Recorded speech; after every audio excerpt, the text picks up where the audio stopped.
Hello, I'm the Angry Spork, taking issue with the conclusion of the New 52 Origins for Shazam. After more than a day of magical delinquency and incidental heroism, Billy is left alone when he's found by his predecessor, Black Adam. The fight is largely one-sided, forcing Batson to revert to his normal form and escape, now hunted by a power-mad force seeking to remake the world in his own image.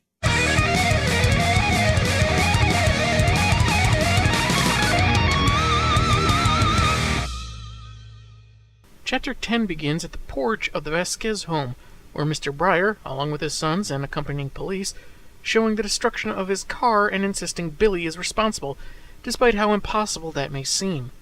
Unfortunately, the boy hasn't been seen since yesterday, and Rosa thinks he ran away. The other kids are listening in, with Mary asking Freddy about Billy's whereabouts. Who knows? Who cares?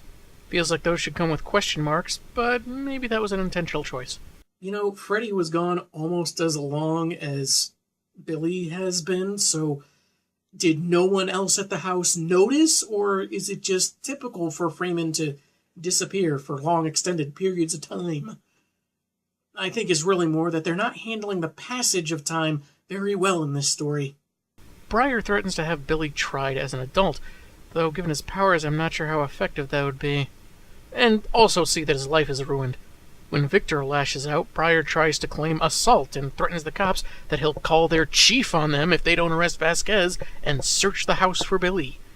A rumble in the sky is heard. A bus flies through the air and crashes in front of the Vasquez home.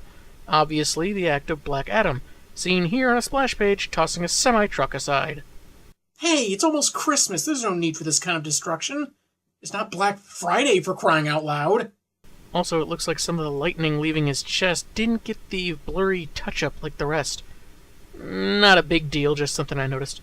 Anyway, a news bulletin reports the man looking eerily similar to the new hero Shazam. Fortunately, none of the kids are watching, or they'd see footage of Freddy alongside him. Adam promises to find and kill the false champion when the power goes out, courteous enough to wait for him to finish. Freddy basically tells the other kids that Billy is Shazam, and they don't know who that is. You see, kids, Shazam was the wizard who gave Billy Batson his superpowers, and his name was also an acronym for several mythical figures whose traits Batson had taken on in the form of Captain Marvel. But because that's too much work for Jeff Johns to bother explaining, he's called Shazam because shut up.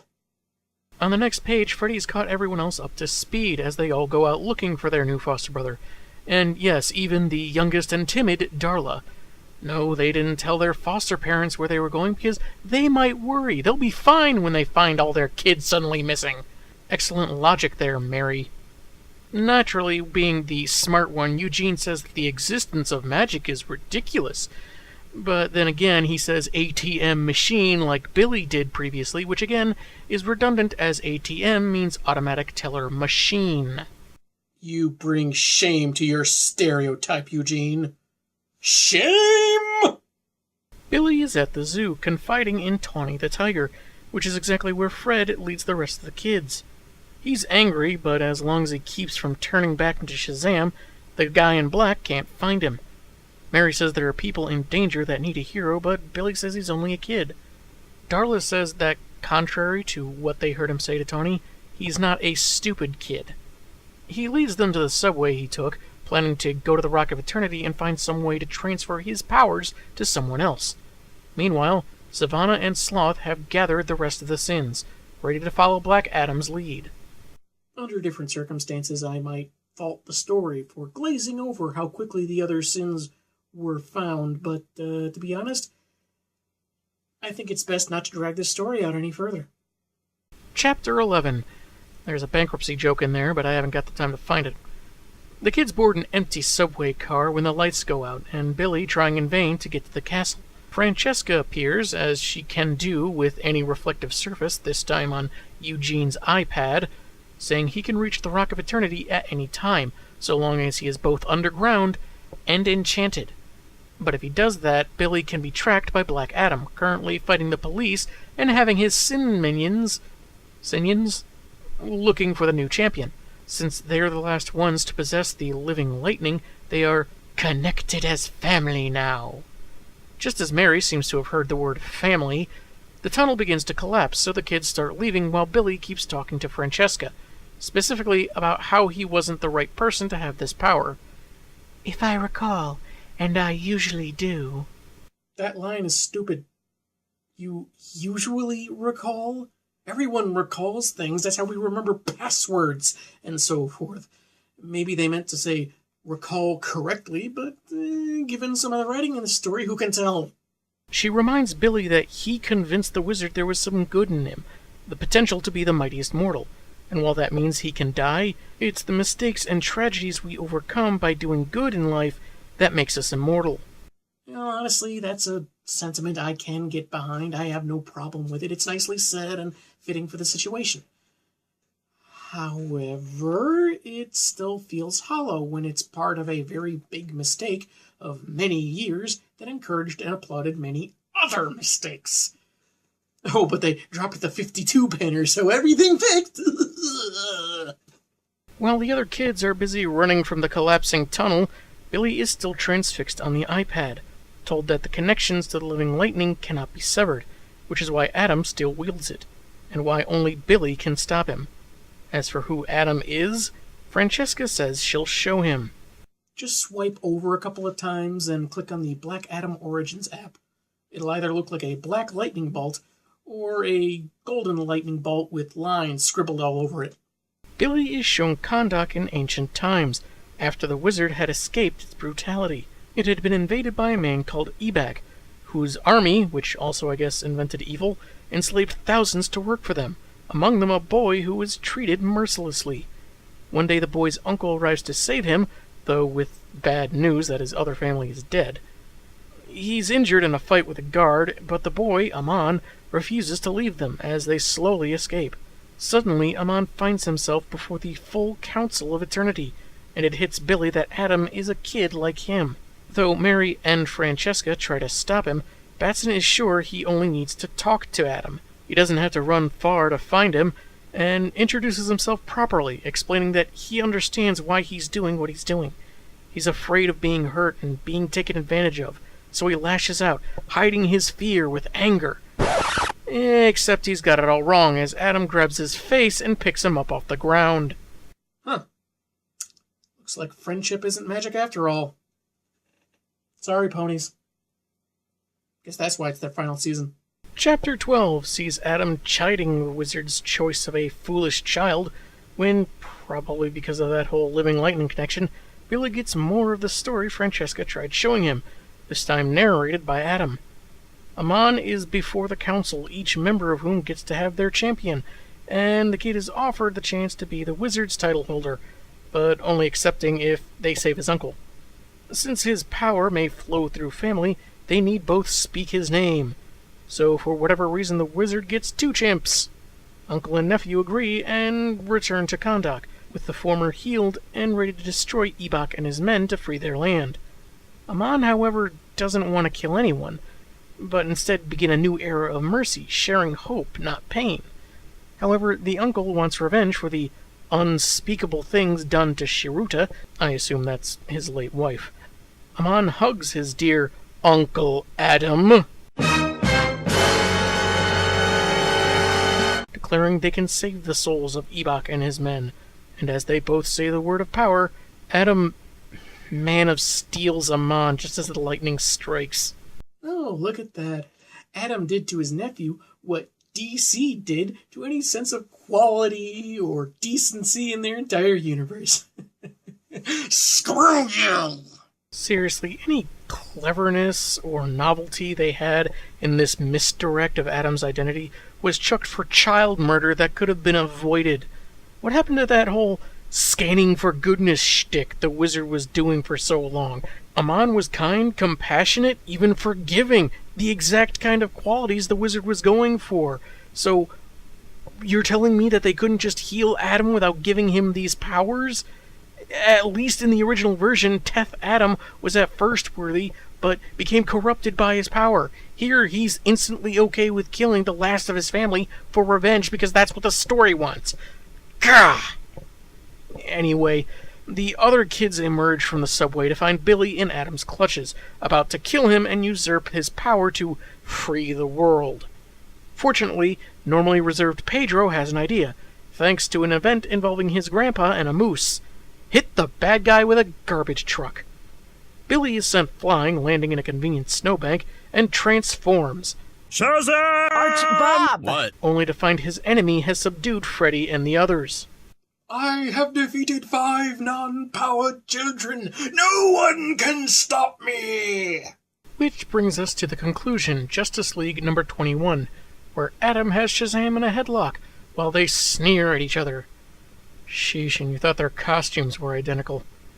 The Sins are flying through the air with varying feelings about Adam's orders to destroy modernity, racing to find the most rotten soul in the city.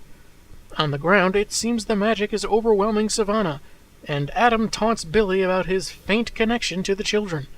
The Vasquezes finally notice the rest of the kids are gone, with Rosa saying Mary would never leave without saying why. Unless she didn't want you to worry. Which you're clearly doing. Mary is an idiot, is what I'm saying. Because he's the standard rich jerk, Briar continues to whine about his car. What happened to subtlety? Anyway, before he can be arrested for assaulting an officer, since they were going to deal with the actual problems before he grabbed one of them, the Sins take notice and possess him, transforming him into a giant demon, set to destroy everything until Billy gives up his power. He actually sheds a tear, begging for the other kids not to be hurt, and then Freddy goes and antagonizes Adam into choking him even more until Batson finally agrees. He need only say the word of power and release the living lightning to Adam. But I thought the connection to the living lightning couldn't be severed. I mean, sure, if he was dead, that'd be one thing, but they're not going that route right now, as far as we know. So either Francesca misinformed Billy earlier, Adam knows something he doesn't, or he's just going to kill him anyway. Sounds like confused writing to me. Speaking of, Francesca appears in a puddle to remind Billy of the secret spell. Family is what it can be, not what it should be. So, Later, Adam doesn't feel any different. The kids, on the other hand, have become the Mighty Morphin Shazam Rangers, apparently aged up to varying degrees. After Freddy makes it nice and awkward by saying how hot Mary is, and boy is there stuff to unpack there, Eugene asks what to do about Black Adam. Get him? And then they all died. Everyone lunges the ex-champion at once, which has the impact of Freddy being punched back, taking Adam's cloak with him, so he'll look that much more like his original look. Darla manages to evade a few swipes, using some super speed, except that last one. Fortunately, she's backed up by Billy and Mary, knocking the foe back. Eugene checks in on Fred with a pastry truck moving by his will. Since his digital devices vanished when they changed, it's assumed that they merged with Eugene, explaining why he can communicate with cars, cell phones, computers, like how they're asking how they can help. Part of me wants to think that's a neat idea, but for some reason it just feels really stupid. Very, very stupid. Maybe the review is just exhausting me, or maybe it's just really stupid. Demon Briar shows up, murdering the newest mechanical member of the Shazam family. Shazamly? And Billy tells everyone to get the citizens to safety while he leads Adam away, and apologizes for dragging them all into this. He lands some distance away, calling out his predecessor, who responds that he's a child with a limited worldview. Well, he's not wrong, but hey, the wizard took him at his word. Maybe he was going senile. While the kids begin evacuating, and Freddy wants to be called King Shazam, boy do I really not like Freddy, Mary decides to take the demon on herself, launching a lightning attack. While Adam gives Billy one last chance, their fight has taken them to the zoo. Also, the tiger pen can be knocked open, and Tawny lunges at Adam, only to be knocked back. But one possible lawsuit from the creators of He-Man later, the feral beast is somehow back on the ground after being sent flying, growing in size and slashing at Adam. However, this beast morphing had the side effect of draining Billy and the others of power a bit, and as Tawny reverts back, Adam takes the fight to another splash page, and then through the school, the one with the bomb shelter everyone is fleeing to. As Mary is narrowly saved from a barbecue by Pedro, the kids get to ground before their powers fade, and Billy admits he can't beat Adam. He changes back to his normal form, Shazam! saying Adam is just like Ebok and his goons, a bully, one too scared to fight a child without magical assistance. So Batson offers a deal. They fight mano a mano without magic. Adam wins, he gets the power. Billy wins, Adam leaves the city forever. Deal? No. I was not counting on that. Wow, I really am not that smart. Batson goads him further, telling him to go ahead and kill another kid for the good of the world. After a moment's pause, Adam speaks the word of power, Shazam! reverting to his normal human form. He stumbles, seeing himself and Amon in a puddle, thanks to Francesca, I presume, and Billy's suspicions are confirmed. Adam hasn't changed back since he murdered his nephew. As a result, the villain crumbles to dust. I'm okay if they want to say Billy took a gamble and it paid off. I just hope they don't try and say he planned it. There's no way he could have known that all those sentries would have caught up with Adam. For all he knew, staying Shazammed could have magically preserved his non-powered form from the last time he changed. It's magic after all. It's just as plausible. Shazam! With his arch-nemesis now a problem for a fleet of dustbusters, Billy has some sins to scare off. No need, as they all exit the demon body. Freed of Adam's dominion, they leave Briar to revert back to normal. And naked for everyone to laugh at. Which kind of feels off. Okay, he's a jerk, but he was still possessed, turned into a monster, and did things against his will. I somehow doubt everyone would be laughing at him, just because they're naked. Shazam is recognized as a hero, even if he wrecked the school, and actually gives a very Captain Marvel-like retort, apologizing for the destruction and saying, "I guess school's cancelled." I guess a vague resemblance is enough for some people. We jump to maybe the next morning when Darla wakes Billy up, saying Santa's been by, and everyone wishes him a Merry Christmas. After a crack that someone should probably tell Darla Santa doesn't exist, says the boy that met a wizard and fought a magical battle, Batson figures he'll stick around the Vasquez home for now. And there were no consequences for the children for sneaking out during a giant super battle. Because I guess Victor and Rosa really don't worry when they're told absolutely nothing and their children are missing. The story ends in New York, an unknown amount of time later, Savannah having managed to reopen Adam's portal to the Rock of Eternity, and repeating his desire to save his family.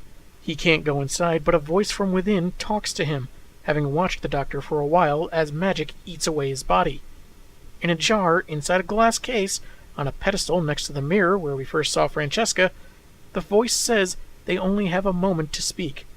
He is called Mr. Mind, and he feels the two shall be the best of friends. And that's how DC New-52'd Captain Marvel into Shazam. And thanks Solomon, Hercules, Atlas, Zeus, Achilles, and Mercury, it's over. I never followed the Big Red Cheese, as he's sometimes called, but I can see why some of his longtime fans don't like what's been done to him. Even if you're not a fan, you can kind of see a certain charm, or at least understand that those readers didn't see a need to change him. You know how I can relate.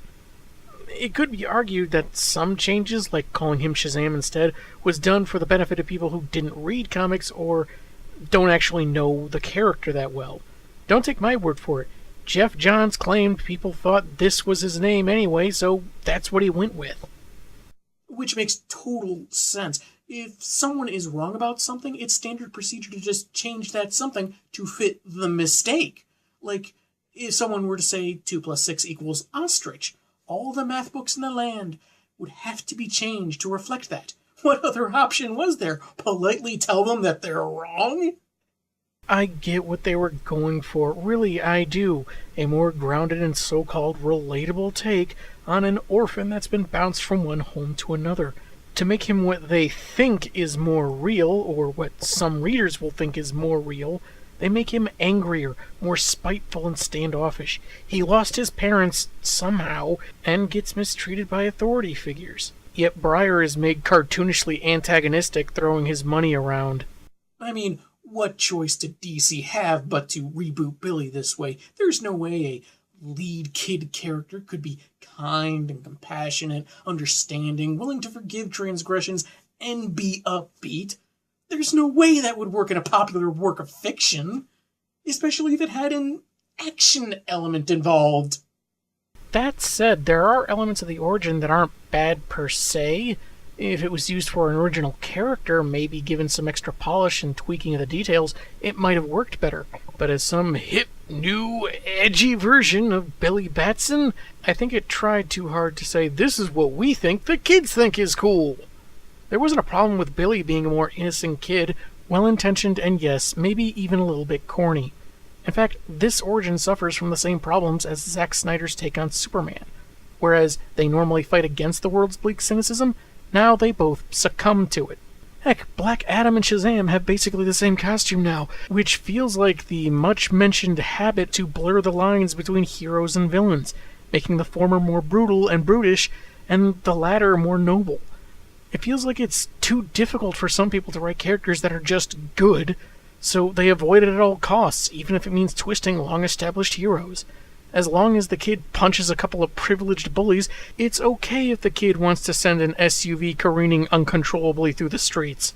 Because not considering the consequences of your actions is what a real hero does?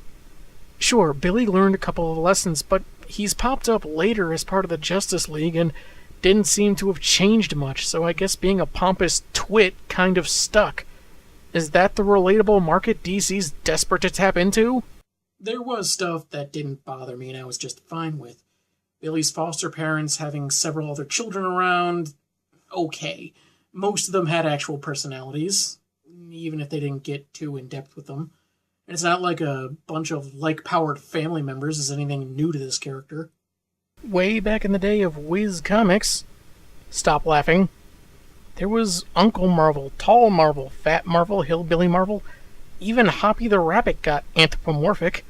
Since these kids are original characters, it doesn't really bother me that Johns decided to revive the concept with a bit of a diverse twist. And I guess they're each supposed to hold traits of the classic mythical figures, Darla with Mercury's speed, Pedro with Atlas's stamina, Eugene with Solomon's wisdom, so on and so forth. It was hinted at fairly cleverly enough without being outright stated, but it feels like I should care about them less as individuals and more as 1/6 of a familiar hero's power set. They've hinted that Mary is still Billy's long-lost twin sister in this universe, what with her hearing Francesca and everything. Maybe this has been confirmed already, maybe not. With so much focus on Batson and Freddy, both of whom are too repugnant or annoying, I can't say I was ever invested enough to want to read more about these versions of the characters, even given some elements I could relate to. The story feels like it could have been told in fewer chapters, a lot of splash pages and sometimes panels with just a lot of empty space. And Freddy hitting on Mary just feels weird and wrong, but mostly because it feels like it's less about Freddy and more a representation of either certain people within the readership or certain people within DC Comics. The art is great overall, but if you're a classic Captain Marvel fan, this story and reinvention might not be your cup of tea. I found it painfully emblematic of the New 52 itself, echoing all the problems and missteps that resonate even today. And adding the hood was just plain stupid. I'm the Angry Spork, and man have I got issues.